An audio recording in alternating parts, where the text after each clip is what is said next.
On Christmas, I got a card, and my daughter-in-law forced me to read it. Roses are red, violets are blue. We don't want a sick grandma. Christmas is not for you. Everyone laughed at me. The next day, I left the country, and I'm glad to have you here. Follow my story until the end and comment the city you're watching from, so I can see how far my story has reached. The Christmas tree lights blurred through my tears as I held the card in my trembling hands. Red and green glitter fell onto my lap like cruel confetti, and I could barely make out the words through my shock. Roses are red, violets are blue. We don't want a sick grandma. Christmas is not for you. The living room erupted in laughter. My son David's deep chuckle mixed with his wife Zuri's high-pitched giggle, while my daughter-in-law's sister clapped her hands in delight. Even my own grandchildren, Emma and Jake, were snickering behind their hands, though I could see confusion in 10-year-old Emma's eyes. "Oh my God, Zuri, you're terrible!" David gasped between laughs, wiping tears from his eyes. "Mom's face is priceless." I looked up at my 42-year-old son, the boy I had raised alone after his father walked out when he was 12, the same child I had worked double shifts to put through college, who I had supported through his failed business ventures, who I had helped buy this very house we were sitting in. He was looking at me like I was the punchline to a joke he'd been waiting years to hear. Zuri, perched on the arm of David's chair like a queen on her throne, was practically glowing with satisfaction. Her perfectly manicured nails drummed against her wine glass as she watched my reaction. At 38, she had the kind of polished beauty that came from expensive salons and a life free from real worry. Her blonde hair caught the firelight as she tilted her head, studying me like a scientist observing a particularly interesting specimen. "It's just a joke, Myrtle," she said, her voice dripping with false sweetness. "You know we love you. We just think it might be better if you spent the holidays somewhere more appropriate for your condition." My condition. The Parkinson's diagnosis I had shared with them 6 months ago, thinking they would offer support and understanding. Instead, it had become a weapon they used to diminish me, to make me feel like a burden in my own family. "Where exactly would be appropriate?" I asked quietly, my voice barely audible over the crackling fire. Zuri exchanged a look with David, one of those married couple communications that excluded everyone else in the room. "Well, there are lovely facilities for people in your situation, places where you could get proper care and be around others who understand what you're going through." The words hit me like physical blows. Facilities, others who understand. She was talking about nursing homes, about shipping me away so I wouldn't embarrass them with my tremors or my occasional stumbles. "I'm managing fine on my own," I said, though my voice shook slightly. "Dr. Martinez says I'm in the early stages. I could have years before I need any kind of specialized care." "But why wait?" Zuri's sister chimed in, her voice bright and helpful. "Prevention is better than cure, right? And honestly, Myrtle, you do seem to be getting worse. Just last week when you came for dinner, you spilled wine on the white carpet." I remembered that evening clearly. I had brought a bottle of expensive Merlot, something I couldn't really afford on my Social Security, because Zuri had mentioned she was having friends over and wanted to impress them. When my hand shook slightly while pouring, a few drops had landed on their pristine carpet. Zuri had made such a production of cleaning it up, sighing and muttering about stains while her friends watched in uncomfortable silence. "That was barely a few drops," I protested. But even as I said it, I could hear how weak and defensive I sounded. "This time," David said, his tone taking on that patronizing quality I had come to dread. "But what about next time? What if you fall and hurt yourself? What if you leave the stove on and burn the house down? We worry about you, Mom." The concern in his voice might have fooled a stranger, but I could see the calculation behind his eyes. David had always been good at making his selfishness sound noble, even as a child.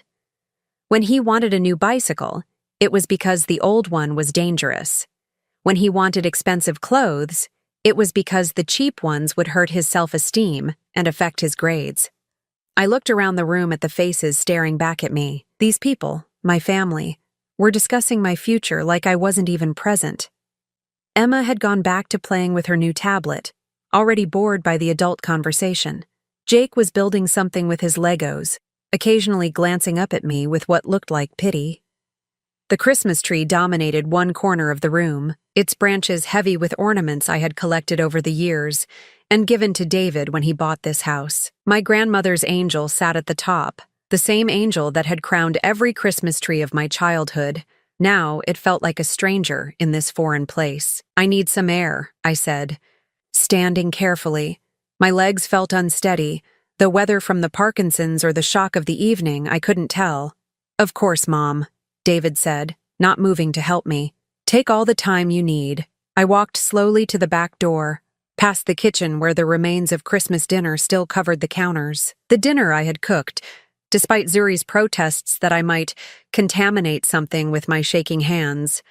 The same dinner they had all devoured while I picked at my plate, my appetite destroyed by the constant stream of helpful suggestions about my future care. The back porch was cold and quiet, a blessed relief from the warmth and noise inside. I could see my breath in small puffs as I gripped the railing, trying to steady myself both physically and emotionally. The card was still in my hand, the glitter now smeared from my sweaty palms. Through the sliding glass door, I could see them resuming their celebration as if nothing had happened. Zuri was showing off her new jewelry, gifts from David that probably cost more than my monthly medication budget.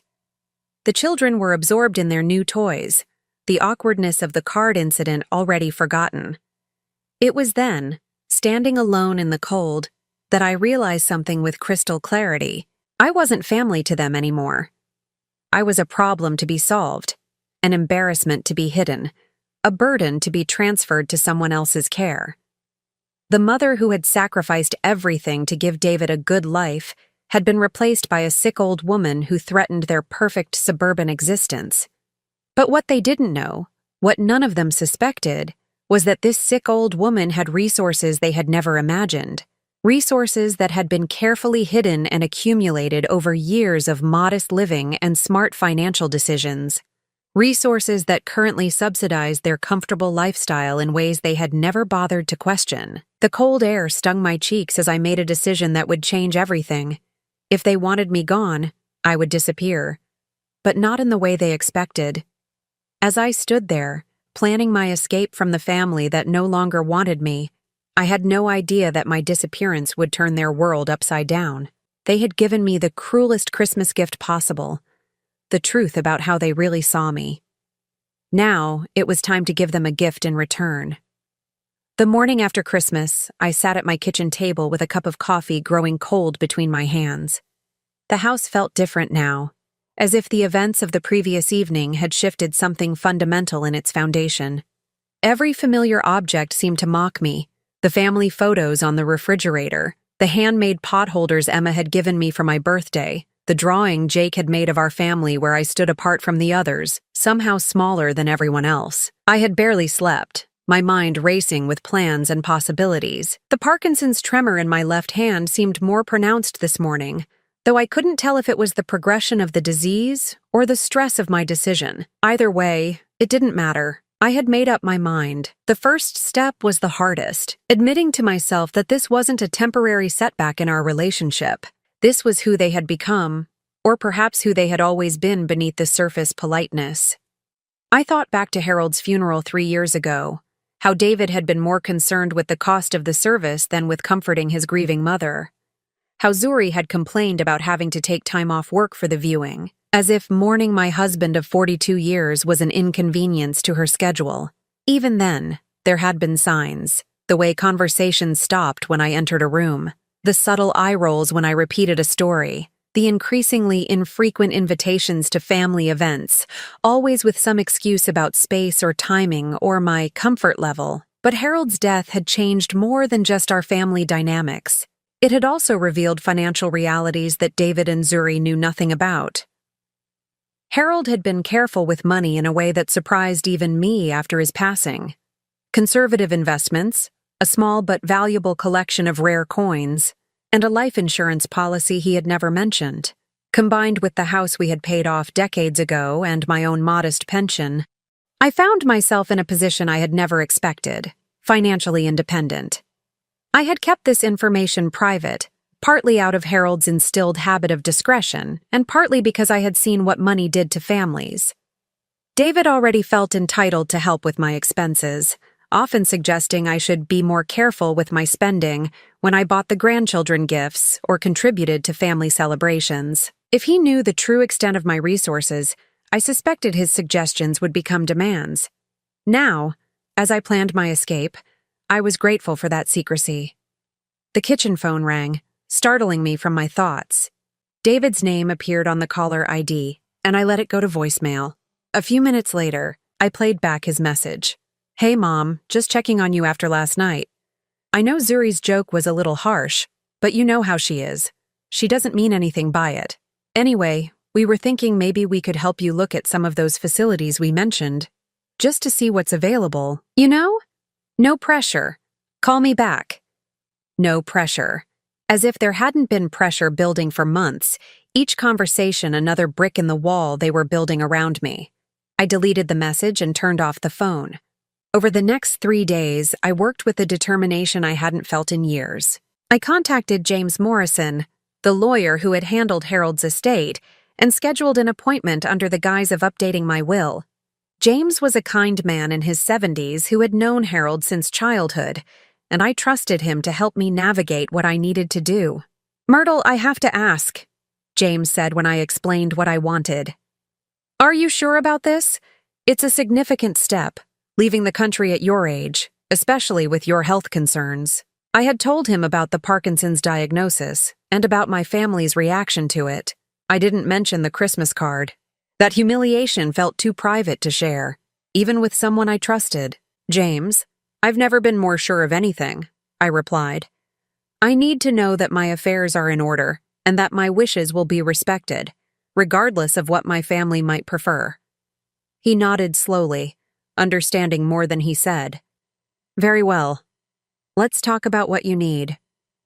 The logistics were more complex than I had anticipated. I needed to arrange for my medications to be transferred to international prescriptions, find temporary housing in a country with reasonable health care and a lower cost of living, and most importantly, ensure that my financial assets were protected and accessible wherever I decided to settle. Portugal emerged as the ideal destination. The climate would be good for my joints, the healthcare system was excellent, and there was a growing community of American retirees. Most importantly, it was far enough away that casual visits would be impossible, but close enough to civilization that I wouldn't be completely isolated. While I planned my logistics, memories kept surfacing, as if my mind was trying to catalog every slight and disappointment before I left them behind forever. David's graduation from college, where he thanked everyone but me in his speech. Zuri's baby shower, where I had been relegated to kitchen duty while her mother held court with the other guests. The family vacation 2 summers ago, where they had booked a hotel room for Harold and me that was 3 blocks away from theirs, claiming they thought we'd prefer the quiet. Each memory reinforced my decision, but they also brought a deep sadness that settled in my chest like a physical weight. This wasn't how I had imagined my golden years would unfold. I had pictured myself as the beloved grandmother, sharing wisdom and creating memories with Emma and Jake. Instead, I was planning to disappear from their lives before they had a chance to know who I really was. The worst part was realizing that David had been systematically erasing me from family narratives for years. When people asked about his childhood, he talked about his sports achievements and academic success, but never mentioned the mother who worked 2 jobs to pay for those opportunities. When friends commented on his strong work ethic, he credited his own determination, not the example I had set working nights as a hospital aide while going to nursing school during the day. I had become invisible in my own family's story, a background character whose contributions were forgotten as soon as they were no longer needed. On December 29th, exactly 4 days after Christmas, I made my first concrete move. I drove to the bank and opened a new account, transferring enough money to fund my relocation while leaving the rest in carefully structured investments that would continue to generate income. The bank manager, Linda Chen, had known me for 15 years and didn't question my decisions, though I could see concern in her eyes. "Mrs. Patterson, if you don't mind me asking, is everything all right at home?" she asked as she processed the paperwork. "Everything is exactly as it should be," I replied, which was true in its own way. This was exactly how things needed to be. That evening, I began writing the letter I would leave behind. It needed to explain everything without being cruel, to be honest, without being vindictive.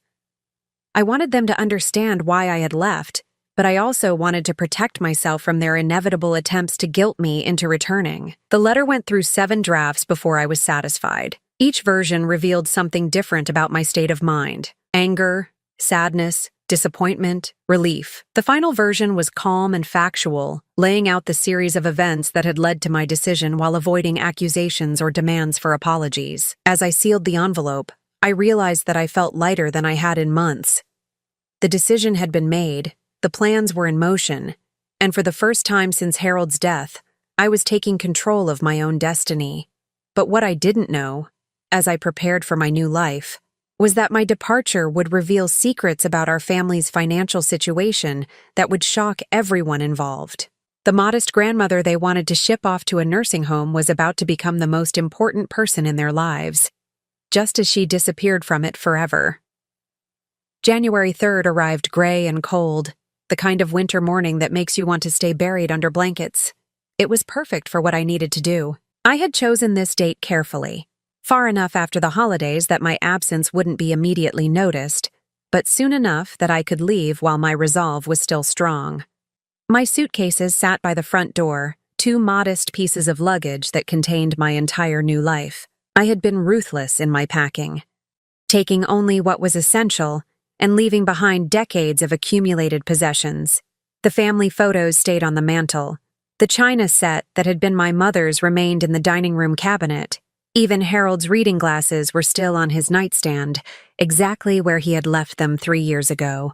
These weren't my memories anymore. They belonged to a different version of myself, the woman who had believed that family love was unconditional and that sacrifice was always rewarded with gratitude. That woman was staying behind with all her naive hopes and disappointed expectations. At 6:30 a.m., I called a taxi. My neighbor, Mrs. Chen from next door, was already up, as she always was, tending to her small garden despite the cold. I waved to her through the window, knowing it would be the last time. She had been kinder to me in the past 3 years than my own family had been, bringing me soup when I was sick and checking on me during snowstorms. The taxi driver was a young man named Miguel, who helped me load my luggage without asking questions.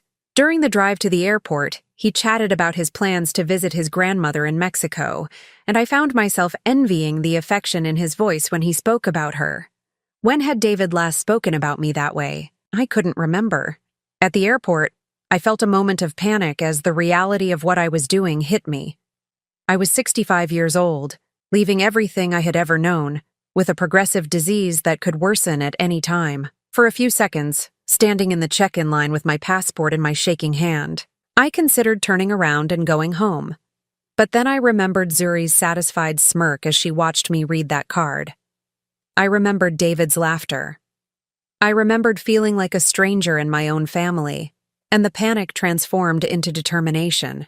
The flight to Lisbon was long but peaceful. I had deliberately chosen a seat away from other passengers, needing the time and space to process what I was leaving behind.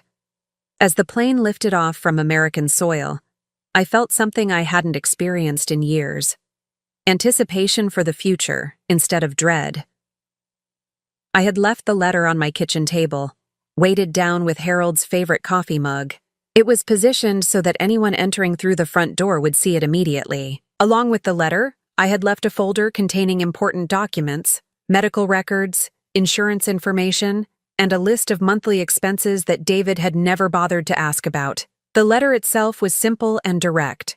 Dear David, Zuri, Emma, and Jake, by the time you read this, I will be beginning a new chapter of my life. The events of Christmas Eve made it clear that my presence in your lives has become more of a burden than a blessing, and I have decided to remove that burden. I want you to know that this decision wasn't made in anger, but out of love. Love for all of you, and love for myself. You deserve to live your lives without worrying about an aging mother who might embarrass you or require care you're not prepared to give. And I deserve to spend my remaining years surrounded by people who value my presence rather than tolerate it. I have arranged for my own care and housing, so please don't worry about my well-being. I am in good health and good spirits, and I'm looking forward to this new adventure. The house and all my possessions remain as they are for now. The folder beside this letter contains information about monthly expenses that you may not have been aware of. James Morrison at Morrison & Associates has all the legal details should you need them. I hope someday you'll understand that this wasn't abandonment. It was liberation for all of us. With love always, Mom. What the letter didn't mention, what they would discover soon enough, was that the monthly expenses I referenced included the mortgage payments on David's house, the property taxes on their vacation cabin, Emma's private school tuition, and the health insurance premiums that covered their entire family. For 3 years, since Harold's death, I had been quietly subsidizing their comfortable lifestyle while they treated me like a charity case. My phone, which I had turned off before boarding the plane, registered the first missed call at 2:17 p.m. Eastern Time. David had stopped by to check on me, probably prompted by Zuri's nagging about my attitude since Christmas. He would have found the house empty, the letter waiting, and the implications slowly sinking in. By the time I landed in Lisbon 12 hours later, my phone showed 53 missed calls and 29 text messages. I scrolled through them as I waited for my luggage, watching the progression from concern to confusion to panic to anger. The first few calls were worried. "Mom, where are you? Please call me back." Then came confusion. "Mom, I found your letter. What do you mean you're starting a new chapter? Where did you go?" Panic set in quickly. "This is insane. Mom, you can't just disappear. What about your medications? What about your condition?" And finally, anger. "I don't know what game you're playing, but this isn't funny. You need to come home right now." The text messages told a similar story, but with additional details that revealed just how quickly their world was falling apart. Zuri had called the mortgage company and discovered that the automatic payments were coming from my account.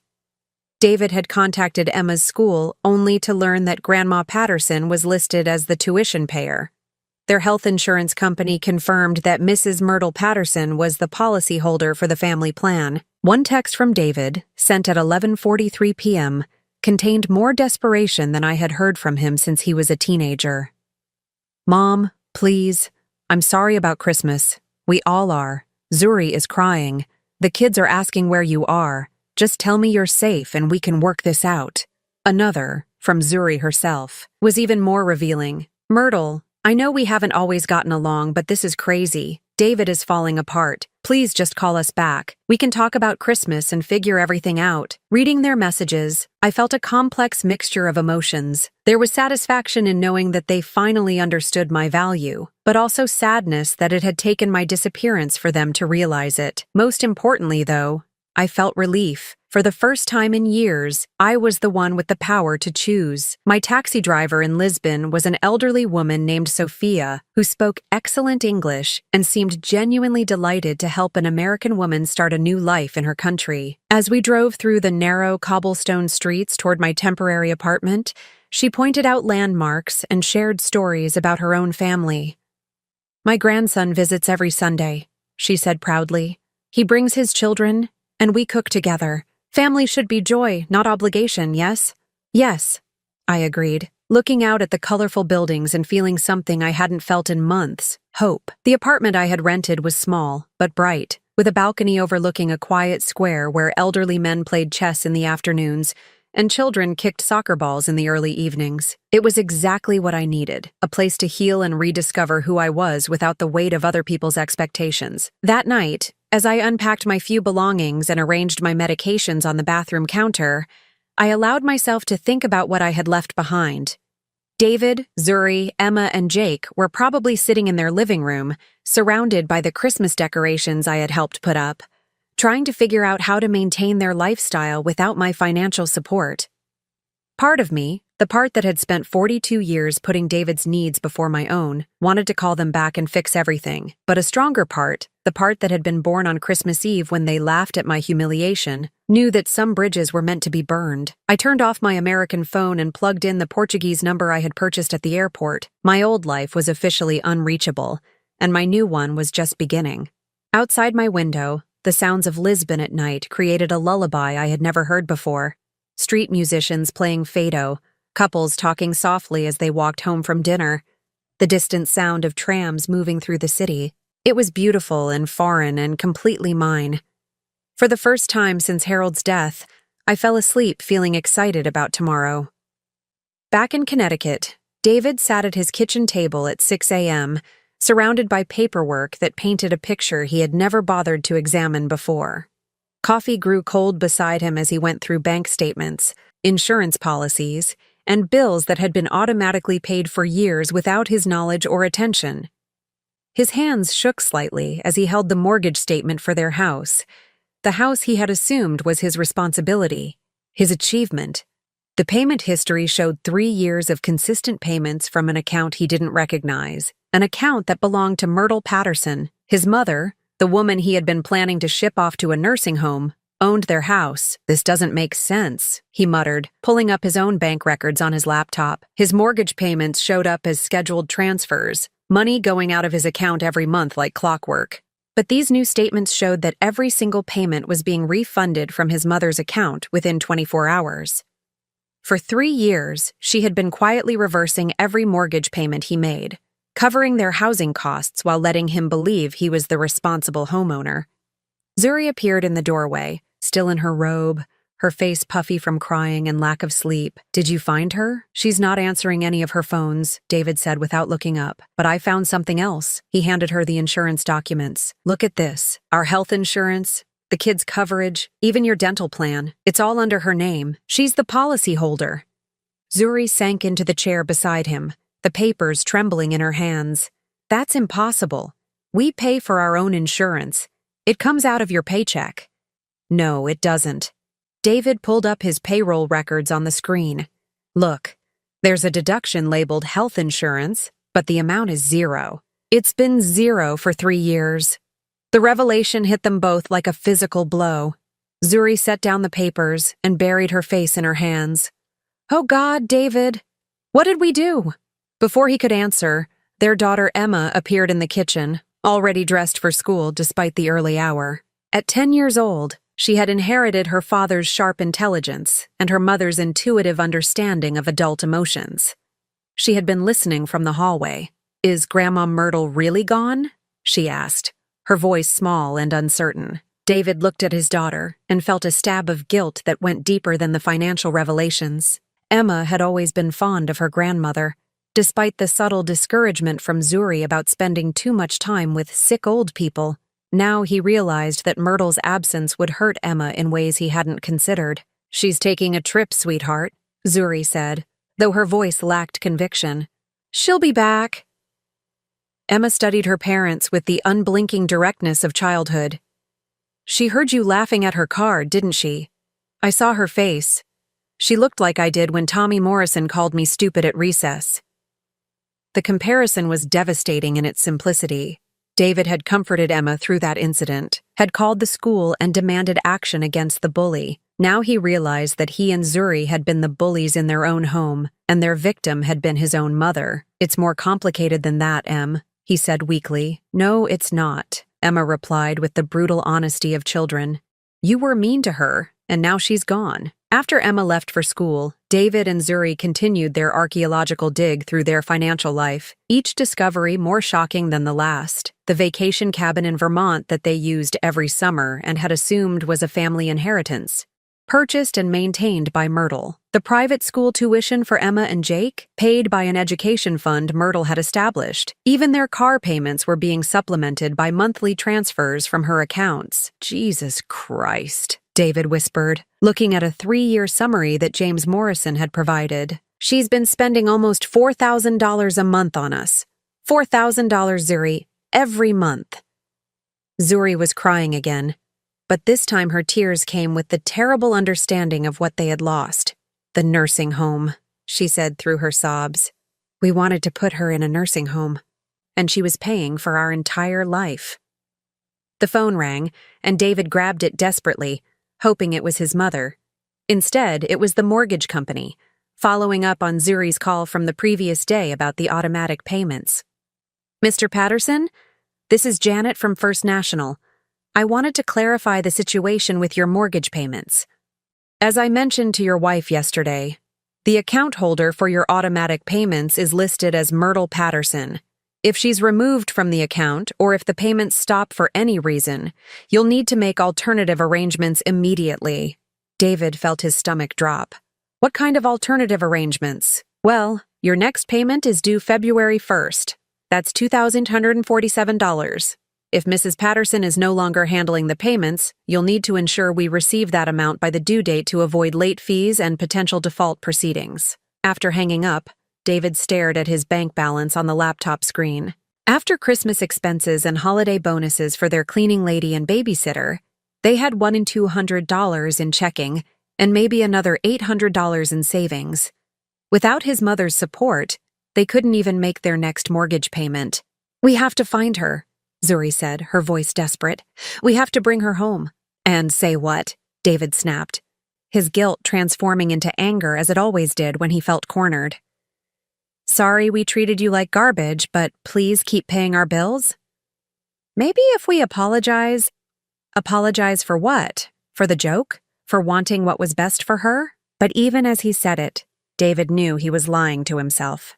The Christmas card had been cruel, but it was just the latest in a long series of signals they had sent his mother about her place in their family.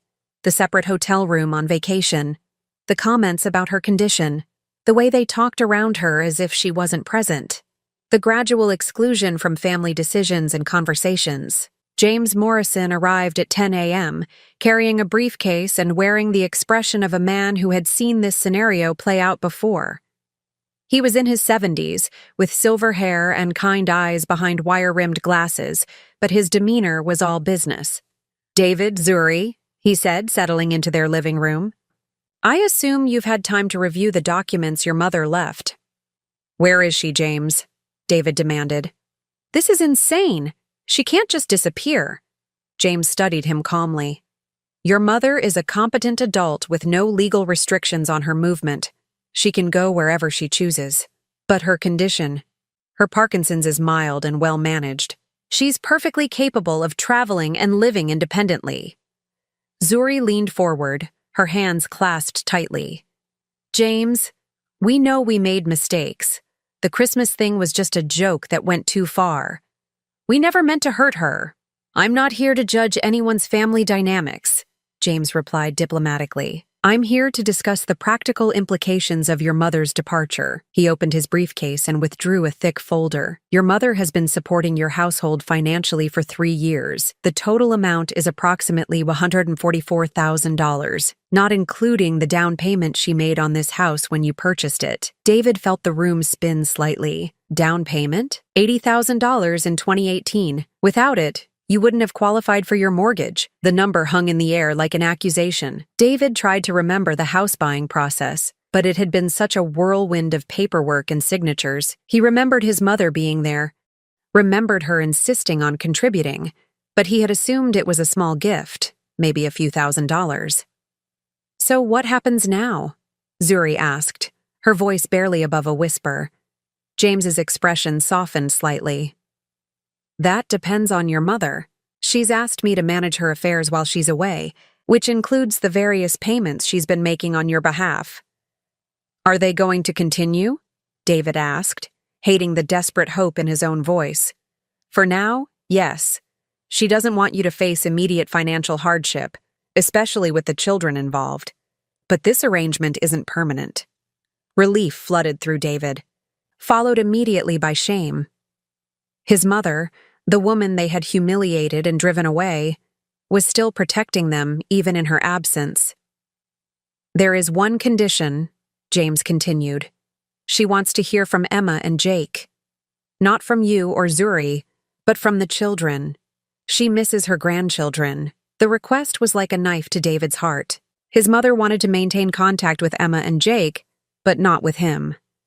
He had lost not just her financial support, but her love.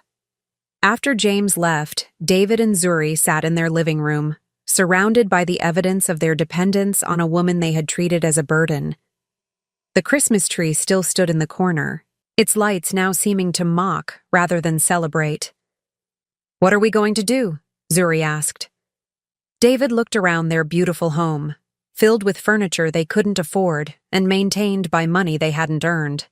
Everything they had built their life around was a lie, a carefully constructed illusion funded by the woman they had been planning to abandon. "I don't know," he admitted. "I really don't know." Outside, snow began to fall, covering their perfect suburban street in white. Somewhere in the world, his mother was starting a new life without them, and for the first time, David wondered if she was better off alone. 3 months had passed since I arrived in Lisbon, and I barely recognized myself.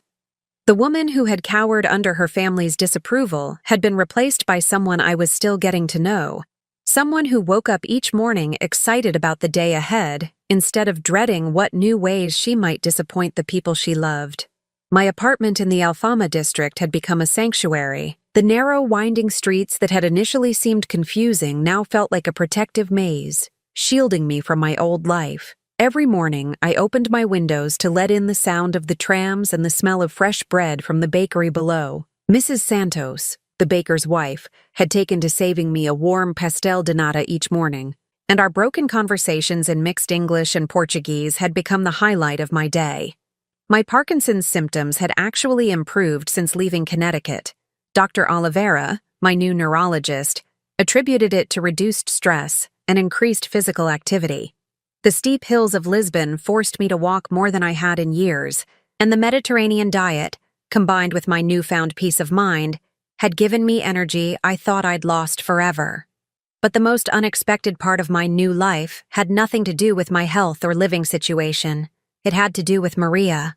I met her at the small cafe near my apartment, where I had taken to spending my afternoons reading English books and practicing Portuguese phrases. Maria was there every Tuesday and Thursday with her granddaughter Anna, a shy 7-year-old who reminded me painfully of Emma at that age. The first time I saw them together, Maria struggling to help Anna with homework while managing 3 other grandchildren, I felt a familiar ache in my chest.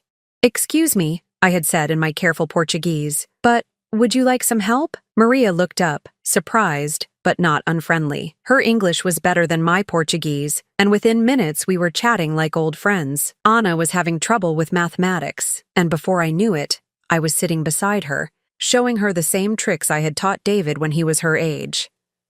That afternoon led to another, and another.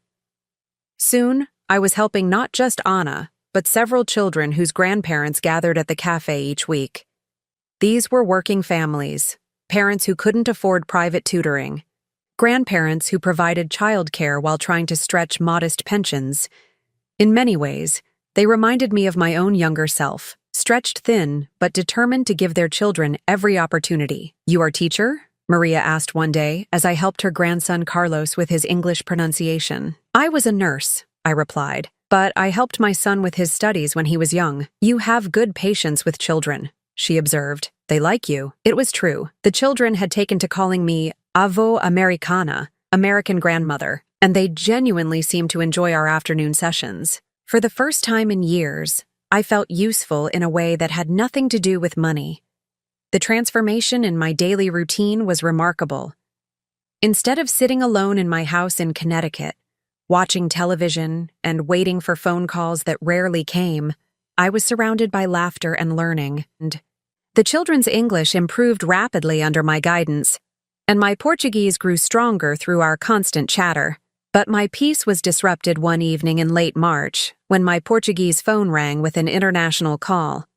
I had given this number only to James Morrison, with strict instructions that it was for emergencies only. "Myrtle," James's voice sounded tired. "I'm sorry to bother you, but we need to talk." My stomach clenched. "Is someone hurt?" "No, nothing like that. But David and Zuri have been persistent. They've hired a private investigator to find you." I sank into my chair, feeling the old familiar weight of anxiety settling on my chest. "What kind of investigator?" "Someone who specializes in locating missing persons. They've been calling my office daily, demanding information about your whereabouts. I've told them I can't and won't reveal anything, but they're getting desperate." "Desperate enough to do what?" James paused. "They've been to the police, claiming you're mentally incompetent due to your condition. They want to have you declared a missing person in need of assistance." The betrayal cut deep, even though I should have expected it. They weren't looking for me out of love or concern. They were looking for me because they needed their benefactor back. Can they do that legally? Not easily. You left of your own free will, you're in contact with your attorney, and you've demonstrated competency in managing your affairs, but they could make things complicated. I looked out my window at the square below, where children were playing soccer in the fading evening light. This was my life now, my peace, and I wouldn't let them destroy it. James, I need you to do something for me. Of course. I want to establish a trust fund for Emma and Jake's education, something that can't be touched by David or Zuri, that goes directly to the children when they turn 18. That's very generous, considering the circumstances. They're still my grandchildren, I said softly. This isn't their fault. And the monthly payments to David's household? I had been dreading this decision, but the news about the private investigator made it easier. Reduce them by half, effective immediately. Tell them it's because my own medical expenses have increased due to my condition. It wasn't entirely a lie. Dr. Oliveira had recommended some new treatments that weren't covered by Portuguese healthcare, though they were hardly expensive. But David and Zuri didn't need to know that. Myrtle, James said carefully, they're going to push harder when they realize the money is decreasing. Are you prepared for that? Let them push, I replied, surprised by the steel in my own voice. I'm not the same woman who left Connecticut. After hanging up, I sat in my small living room, processing what James had told me. The idea that David would try to have me declared incompetent was more hurtful than I had expected. Even now, even after everything they had discovered about my financial contributions to their life, he still saw me as a problem to be managed rather than a person to be respected. The next morning, I threw myself into my routine with the children with renewed energy. Anna was struggling with a story she had to write for school, and I found myself sharing memories of my own childhood, stories I hadn't thought about in years. My grandmother used to tell me that every person has many different lives inside them, I told Anna as we worked on her essay. Sometimes we have to be brave enough to start a new one. Anna looked up at me with serious dark eyes. Did you start a new life, Avo Americana? Yes, sweetheart, I did. Are you happy in your new life? The question caught me off guard. Was I happy? For months, I had been so focused on not being miserable that I hadn't stopped to consider whether I was actually happy. I looked around the cafe, at Maria knitting in the corner while keeping one eye on her grandchildren, at Carlos practicing English words under his breath, at Anna waiting patiently for my answer. These people had welcomed me into their lives without expecting anything in return, except friendship and the occasional help with homework. Yes, I said, realizing it was true. I am happy. That evening, I video called Emma and Jake for the first time since leaving Connecticut. James had arranged it through a secure connection, and seeing their faces on the screen brought tears to my eyes. Emma looked older, more serious than I remembered. Grandma Myrtle, are you ever coming home? I am home, sweetheart, I said gently. This is where I live now. Jake, at 8 years old, was more direct. Mom says you're sick and can't take care of yourself, but you look fine to me. I am fine, Jake. I'm taking very good care of myself. Are you mad at us? Emma asked, and I could hear the worry in her voice. Oh, sweetheart, no. I'm not mad at you. I love you both very much. Then why did you leave?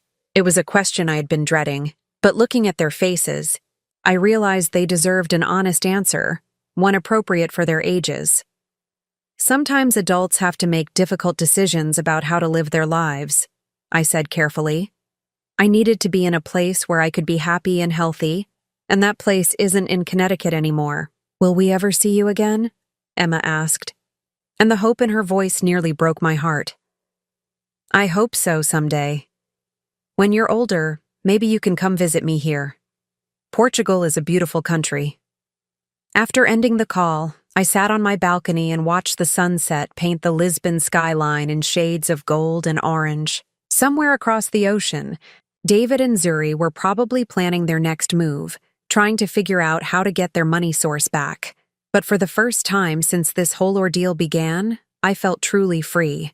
I had found a new family in the most unexpected place, people who valued my presence without calculating its worth. I had discovered that happiness didn't require sacrifice, that love shouldn't come with conditions, and that sometimes the bravest thing you can do is walk away from people who don't deserve you. Tomorrow, I would wake up to the sound of the trams and the smell of fresh bread. I would help Anna with her mathematics and laugh at Carlos's jokes. I would be useful and appreciated and loved, not for what I could provide, but for who I was. And that, I realized, was everything I had ever really wanted. 6 months after my departure, they found me. I was sitting in my usual spot at the cafe, helping Anna with her English pronunciation, when I noticed a man at the corner table who didn't belong. He was too well dressed for the neighborhood, too obviously American, and he was watching me with the focused attention of someone who had been looking for a long time. "Avo Americana," Anna whispered, following my gaze. "Who is that man?" "Someone from my old life," I replied, my voice steadier than I felt. "It's okay, sweetheart. Why don't you go sit with your grandmother for a moment?" The man approached as Anna scurried away, and I could see now that he was younger than I had initially thought, probably in his 30s, with the kind of earnest face that suggested he took his job seriously. "Mrs. Patterson? I'm Detective Ryan Walsh, private investigator. Your son hired me to find you." I set down my coffee cup carefully, buying myself time to think. "I'm not missing, Mr. Walsh. I'm exactly where I choose to be." "Yes, ma'am, I understand that. But your family is very concerned about your welfare. They'd like to speak with you." "My family has my attorney's contact information. If they want to communicate with me, they can go through proper channels." Detective Walsh shifted uncomfortably. "Mrs. Patterson, I have to ask, are you here under your own free will? Are you being coerced or manipulated by anyone?" The question was so absurd that I almost laughed. "Mr. Walsh, for the first time in years, no one is coercing or manipulating me. That's exactly why I'm here. Your son is very worried about your medical condition. He says you have Parkinson's disease and might not be thinking clearly." Now I did laugh, a sound that attracted the attention of Maria and several other regulars. "My medical condition is being excellently managed by Portuguese doctors, thank you. And my thinking has never been clearer." Detective Walsh pulled out his phone. "Would you be willing to speak with your son? He's been very worried." I considered refusing, but something in the detective's earnest expression made me reconsider. Maybe it was time for one final conversation. One last attempt to make David understand that this wasn't a phase or a breakdown. It was a choice. "Very well," I said. "But here, in public, with you as witness." Walsh dialed, and within moments, David's voice was coming through the speaker, tight with emotion and barely controlled anger. "Mom, Jesus Christ, Mom. What the hell are you doing? I'm living my life, David. In Portugal? You don't speak Portuguese. You don't know anyone there. What if something happens to you?" I looked around the cafe, at Maria knitting peacefully in the corner, at the children doing homework at nearby tables, at Mrs. Santos waving to me from behind the counter. "I know plenty of people here, David, and my Portuguese is improving every day. This is insane, Mom. You can't just run away from your family." "I didn't run away from my family," I said calmly. "I walked away from people who made me feel unwelcome in my own life." There was a pause, and then Zuri's voice came on the line, high-pitched with desperation. "Myrtle, please. We're sorry about Christmas. We know the joke went too far, but you can't punish us forever." "This isn't punishment, Zuri. This is me choosing happiness over obligation." "But the kids miss you. Emma cries about you every night." The emotional manipulation was so transparent that I felt nothing but pity. "Emma and Jake have my contact information. They can call me anytime they want. You're the ones who haven't been allowing it." Detective Walsh was watching this exchange with growing understanding, and I could see in his expression that he was beginning to realize this wasn't a case of an elderly woman being taken advantage of. David's voice came back, rougher now. "Fine, Mom. You want to play games? Two can play. I'm having you declared mentally incompetent. I'm getting guardianship. I'll drag you back here if I have to." The threat hung in the air like a poison cloud, but instead of feeling afraid, I felt a cold, clear anger that I had never experienced before. "David," I said, my voice deadly quiet, "if you try that, You will discover exactly how competent I really am. What's that supposed to mean? I looked at Detective Walsh, who was now openly uncomfortable with what he was witnessing. It means that for 3 years I have been supporting your family financially while you treated me like a burden. It means that I have documentation of every payment, every contribution, every sacrifice I made for people who couldn't even be bothered to include me in their Christmas photo. You're our mother. It's your job to help us. No, David. It was my choice to help you, and now it's my choice to stop. I could hear Zuri whispering frantically in the background, probably realizing where this conversation was heading. Mr. Walsh, I said, addressing the detective directly, I'd like you to witness what I'm about to say. David, effective immediately, I am ending all financial support for your household. The mortgage assistance, the insurance payments, the children's school tuition, all of it stops today. The silence on the other end was deafening. You can't do that, David finally said, but his voice had lost its authority. I absolutely can. James Morrison has already prepared the paperwork. The only exception is the education trust I've established for Emma and Jake, which you cannot access under any circumstances. Mom, please, I'm not finished. If you attempt to have me declared incompetent, if you send any more investigators to harass me, if you try in any way to force me to return to Connecticut, I will donate every penny of my remaining assets to charity. You will inherit nothing, receive nothing, and have no claim on anything I own. Detective Walsh was staring at me with something approaching awe, and I realized he was seeing the real me for the first time. Not the confused elderly woman David had described, but a sharp, determined person who had simply reached the end of her tolerance for disrespect. Furthermore, I continued, if you truly believe I'm mentally incompetent, then by your own logic, every financial decision I made regarding your family over the past 3 years was invalid. I'm sure my attorney would be very interested in discussing restitution. The threat was effective because it was legally sound. If David wanted to claim I wasn't competent to make decisions about my own life, then he would have to admit that I hadn't been competent to give him money either. This is blackmail, he said weakly. No, David. This is consequences. For the first time in your life, you're facing the actual consequences of treating someone badly. Zuri's voice came back on the line, crying now. Myrtle, we're going to lose the house. We can't afford the payments without your help. Then you should have thought of that before you laughed at my humiliation. I handed the phone back to Detective Walsh, who was looking at me with new respect. Detective Walsh, as you can see, I am of sound mind and body. I am here by choice. I am happy here, and I have no intention of returning to Connecticut. I trust you'll report that to your client. Walsh nodded slowly. Yes, ma'am. I think I have everything I need. After he left, I sat in the cafe for a long time, processing what had just happened.